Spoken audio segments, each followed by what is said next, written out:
खमा गणिसा वेलकम और welcome back to my channel. कैसे हैं आप सब लोग? आई होप आप सब लोग अच्छे होंगे। मैं भी एकदम बढ़िया हूँ। मेरे एक और नए व्लॉग में आप सबका स्वागत है। ये मैं शादी में जा रही थी उस दिन के वीडियो है। मतलब सुबह सुबह की हमको जाना था 10-11 बजे। उससे पहले मैं अपने घर के सारे काम करके जा रही थी क्योंकि झाड़ू पोछी करने के बाद में पूजा करनी थी। तो मैंने झाड़ू पोछी कर लिए थे, फिर मैं नहा के पूजा करी थी। यहाँ लड्डू गोपाल को सजा दिया था। उसके बाद में दादी सा और मेरे लिए अपने लिए चाय बनाई थी मैंने। पापा जी अभी उठे नहीं थे और फिर लड्डू गोपाल के लिए दूध ठंडा कर दिया। इसमें तुलसी ची और चीनी डाल दी थी और इसको ठंडा करके और फिर भगवान को चढ़ा दिया था। फिर ये मेरा बैग और पापा जी के कपड़े हैं और जो मेरा भांजा है उसके कोट पैंट बनवाए थे तो वो उसके कपड़े हैं, तो वो भी वहीं पे आएगा। तो उसके लिए यहाँ पे मैं तैयार होने के लिए अपनी सारी चीज़ें जो मेरे पास नॉर्मल ज्वेलरी है वो सारी मैं निकाल रही थी। तो ये मेरे गोखरू है, कुछ लोग इनको गजरे भी बोलते हैं। तो ये गोखरू मैं दिखा रही थी क्योंकि बहुत सारे लोग बोलते हैं कि आपके गोखरू की डिज़ाइन कैसी है, तो मैं यहाँ पे आपको दिखा दे रही थी।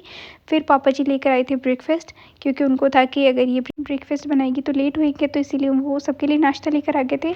और लड्डू गोपाल के यहाँ मैं भोग के लिए रोटी और दही बनाया था, तो ये यहाँ पे भोग लगा रही थी उनके। नॉर्मली 11-12 बजे भोग लगता है, क्योंकि दिन में जैसे सुबह सुबह नॉर्मली जैसे इनके मावा मिश्री का भोग लग जाता है, फिर 11-12 बजे भोग लगता है रोटी का। लेकिन आज क्योंकि मैं जल्दी जा रही थी 10 बजे, तो मैं पहले ही भोग लगा के जा रही थी क्योंकि बाद में फिर लेट हो जाएगा। तो इसीलिए यहाँ पे ये तुलसी जी मैंने दही में रख दी थी और चीनी और ये रोटी। फिर इनके भोग लगा के इनका हो गया था सारा। फिर मैं अपना रेडी हो रही थी, तो नॉर्मल जैसे पहले सुबह कपड़े पहने हुए थे, फिर उनको चेंज करने के लिए मैं यहाँ पे एक छोटा सा मैंने शॉर्ट्स बनाया था, तो मैं उसी का यहाँ पे टेक ले रही थी। अब कोई भी नहीं था यहाँ पे। मेरे भाई और पापा जी बाहर गए थे कोई शॉप से, उनको साफ़े वगैरह लाने थे तो वो वहाँ गए थे और मेरे भाई भी नहीं थे। तो मैं यहाँ पे एक छोटा सा टेक ले रही थी और मैंने डाला भी था शायद वो शॉर्ट्स, तो आप देख लीजिएगा अगर नहीं देखा हो तो। और ये गोखरू जो इनको चूड़ियों के बीच में पहना जाता है। अब यहाँ पे मैं जानती हूँ बहुत सारे लोग राजस्थान के हैं, सबको पता भी होगा, लेकिन जो बाहर के हैं उनको मैं बता रही हूँ यहाँ पे। फिर ये देखें, ये ड्रेस मेरी जीजा सिल के लेकर आए थे। लास्ट टाइम मम्मी ने दी थी और उसके बाद में जीजा भी सिल के लेकर आए थे, तो मैं वो भी दिखा रही थी क्योंकि मैंने लास्ट डेज में आपको बोला था कि मैं दिखाऊंगी, नहीं दिखा पाई थी। तो आज जब मैं पहन रही हूँ, एक और है वो भी मैं जब पहनूंगी तो आपको बता दूंगी। फिर ड्रेस पहनी थी और फिर पापा जी थे तो उनके साथ फ़ोटोज़ ले ली थी थोड़ी सी। फिर मेरी 2-3 चीज़ें रह गई थी, तो पैरों की मेहंदी रह गई थी और नेल पेंट वगैरह रह गई थी, तो मैंने इसको रख ली थी। मैं यहाँ पे ये मैं बता दे रही हूँ, मैं शादी में जा रही हूँ अपनी ननिहाल। और ये श्री भवानी निकेतन स्कूल जो मेरी 2 साल के लिए स्कूल थी, मैंने यहाँ पे 9th और 10th क्लास अपनी यहाँ से करी थी, श्री भवानी निकेतन पब्लिक स्कूल से। तो मैं वही आपको दिखा रही थी जयपुर में। ये इसका मेन गेट है जो कि बहुत सुंदर लगता है मुझे जब भी मैं इधर से निकलती हूँ। तो मैं आपको बता दे रही हूँ कि मैं जा रही हूँ अपने ननिहाल, मामूसा के बेटे की शादी है। और मेरा ननिहाल है कोटड़ी, श्री माधोपुर के पास में, रिंगस इधर साइड में। मम्मी पहले चले गए थे, मैंने लास्ट वीडियो में बताया था। जीजा भी मेरे साथ में आएंगे, मतलब मैं अभी जा रही हूँ, जीजा शाम तक आएंगे। ये चोमू जहाँ की मंडी है वहाँ से हमने फ्रूट्स वगैरह लिए थे क्योंकि वहाँ लेकर जाने थे। अब ऐसा है राजस्थान में, जैसे मैं छोटी बहन हूँ उनकी, मेरे बड़े भाई साहब की शादी है, तो जैसे मैं अगर छोटी हूँ तो मेरे वहाँ ले जाने की, उनकी ड्रेस वगैरह के कोई वो रीत नहीं है।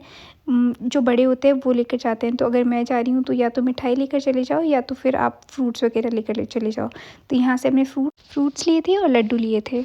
और फिर उसके बाद मैंने ये मेहंदी लगाई थी। ये 5 इमरजेंसी वाली मेहंदी है, 5 मिनट वाली जो मैंने लगाई थी, क्योंकि वो अगर लगाती तो कुछ तो ड्रेस ख़राब हो जाती, फिर सूखते सूखते सब कुछ, और हो भी गई थी। जो रेड ये वाली मेहंदी थी इससे भी हो गई थी।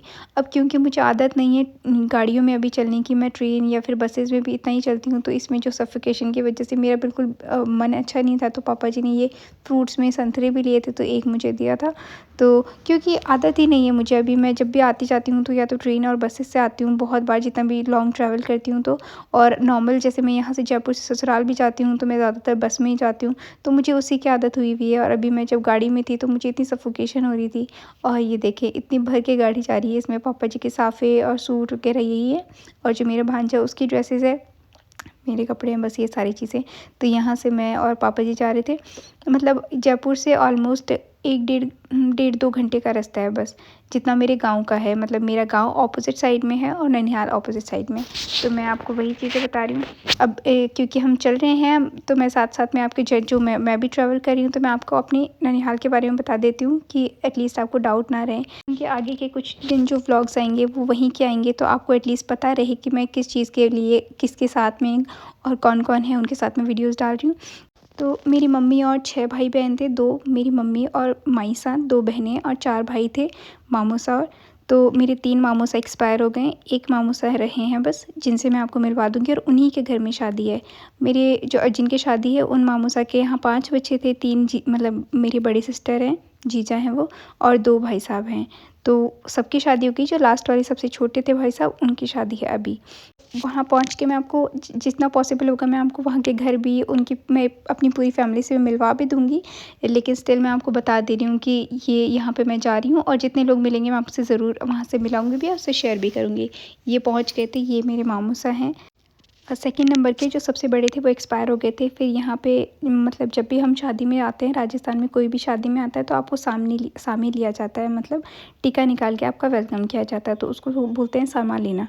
तो यहाँ पे मैं और पापा जी आए थे, तो और गीत भी गाए जाते हैं। अब यहाँ पे ऐसा है, मैंने बहुत सारे रिचुअल्स नहीं दिखाए हैं आपको क्योंकि मैं पहुँची नहीं हूँ टाइम पे, मैं अभी 1-2 दिन के लिए ही हूँ। तो जितनी भी और भी सारे रिचुअल्स होते हैं जो लड़के की शादी में होते हैं तो वो मैं अपने भाई की शादी में दिखा दूँगी, क्योंकि यहाँ पे तो मम्मी आ गए थे और एक ही जना आ पाता था, तो इसीलिए तो मैं वो शादी के सारे रिचुअल्स वहाँ दिखा दूँगी। यहाँ जितना पॉसिबल होगा, जितने मैंने क्लिप्स लिए मैं आपको यहाँ पे ज़रूर दिखा रही हूँ। फिर यहाँ पे ये टीका निकाल के वेलकम किया जाता है। यहाँ पे टीका निकाला जाता है, आपको नेक देना होता है, आप उतना इस थाली भी रख दीजिए और आपके पास में अगर ढोलन जी और ये गीत गा रहे तो उनको दे दीजिए। यहाँ पापा जी को भी टीका निकाले थे। और इस दिन हमारे मायरा की रस्म थी। मायरा रस्म मामा की तरफ से होती है। जिस भी लड़के और लड़की की शादी होती है तो मामूसा आते हैं, मतलब आपके मामा आएंगे और वो चुनरी उड़ाते हैं आपकी मम्मी को। तो ये वही रिचुअल्स चल रहे थे। बाहर आपके जितने भी जेंट्स होते हैं उनको कपड़े वगैरह दिए जाते हैं, साफ़े जो भी आपकी फुर्सत हो उसके हिसाब से, और जितने भी लोग होते हैं बाहर बैठते हैं और औरतें अंदर होती है तो गीत गाती है ये सब। तो ये मामा रस्म होती है, जैसे हमारे मायरा रस्म बोलते हैं तो और बाकी जगह मामा रस्म बोली जाती है। तो मामा जो होते हैं अपनी साइड से जो भी उनकी फुर्सत होती है। अब ऐसा यहाँ पे कम ज़्यादा कुछ नहीं है, ना मैं जज कर रही हूँ ना आई होप आप जज करेंगे। तो जैसा भी है जो भी है, यहाँ पे मामा जो लेकर आते हैं फिर उससे चुनरी उड़ाई जाती है और ये नेक होता है। जो ऐसे बोलते हैं ना जिनको भाई की ज़रूरत होती है, तो होती है नहीं होती, यहाँ पे ज़रूरत पड़ती है भाई की, क्योंकि जब भी आपकी शादी होती है ये सिर्फ मामा की रस्म होती है। और ये पुराना घर है, इनका जो नया घर है मैं वो सारी भी वीडियोस आपको दिखा दूँगी। यहाँ पे ये सारे रिचुअल्स चल रहे थे तो मैं आपकी उसकी क्लिप्स लगा रही हूँ, आप देख लीजिए।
इस लाल चुनरी को उतारा नहीं जाता, बहुत सारी चीज़ें होती है और इनको समेट के भी नहीं रखा जाता। तो जितना भी डिटेल में होगा तो मैं आगे आपको ज़रूर बताऊंगी, आगे जब भी पॉसिबल होगा। यहाँ मैंने छोटी छोटी क्लिप्स ली है और फिर ये देखें, सारी रस्म करके यहाँ गीत वगैरह गाए जाते हैं और बाहर ढोल और शहनाई बजती है। और मैं यहाँ पे बहुत टाइम बाद में आई हूँ और मैं बहुत कम आती हूँ ननिहाल, क्योंकि मेरे नानू सा नानी सा नहीं है, एक्सपायर हो गए हैं, बहुत पहले हो गए थे जब हम छोटे छोटे थे। और मैं हमेशा से कम आती जाती थी पढ़ाई की वजह से, और ऐसे ही जीजा आते जाते रहते तो वो लोगों को जानते हैं, मैं बहुत कम, मैं सिर्फ अपने घर वालों को जानती हूँ जो मेरे 4 मामू से है उनको और उनके बच्चों को। फिर ये यहाँ पे एक और रिचुअल हो रहा था जो तेल उतारने का, जो ब्रह्म उतारने का, तो वो ये छोटा सा व्लॉग आपको कैसा लगा कमेंट करके ज़रूर बताइएगा। फिर से मिलती तब तक ध्यान रखिए, खुश रहिए, बाय बाय, टेक केयर।